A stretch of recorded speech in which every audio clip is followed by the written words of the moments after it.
If you're ready to close your Uber account, here's how to do it in just a few taps. Now, first, open the Uber app and go to your account settings, now account section.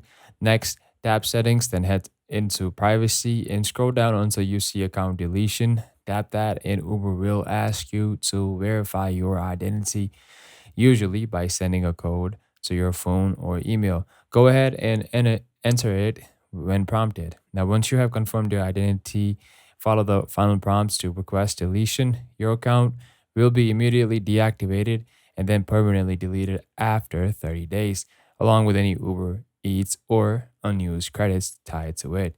Now, prefer to do this online. Visit Uber's account deletion page at myprivacy.uber.com or via the Uber help site. Log in and unfollow the same verification and deletion steps.